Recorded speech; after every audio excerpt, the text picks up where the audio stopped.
Mohammad Arif Baloch, donkey cart race का ओहदेदार, और मेरे गधे का नाम सरताज है।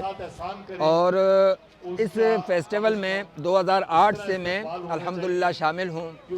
ये सरताज गधा बिल्कुल छोटा मासूम बच्चा था, माँ का दूध पीता हुआ। उस वक्त हमने इसको लिया था 35,000 रुपये का, और इसको हमने पाला पोसा, आज बड़ा किया। आज वो 4 साल की उम्र में आ चुका है, और 4 साल की उम्र में अल्लाह पाक ने मुझे इतना उरूज दिया है कि इसको पूरे पाकिस्तान से मुझे इसके लिए कॉलें आती हैं। कोई कहता है 5 लाख में दो, कोई कहता है 3 लाख में दो, कोई कहता है 2.5 लाख का दो, तो मैं बेचता नहीं हूँ।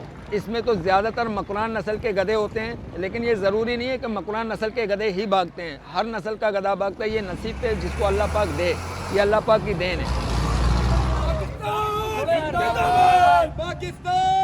हर जानवर पे जो रेस का जानवर है, जिसकी रोज़ाना की बुनियाद पे खुराक होती है, उस खुराक के हिसाब से इस महंगाई के दौर में रोज़ाना हमारा 1,000 रुपया सिर्फ जानवर का खर्चा है, और इसी तरीके से घर का खर्चा भी 1,000 है। तो मतलब पूरे घर को एक तरफ रखो तो जानवर का खर्चा एक तरफ रखो। इस फेस्टिवल में मुझे पहली पोजीशन हासिल हुई है। इस वक्त यहाँ तक पहुँचने में मुझे तकरीबन 42,000 रुपये मुझे कर्ज लेना पड़ा है यहाँ तक आने के लिए, जो मैंने अपने जानवर पे खर्चा किया।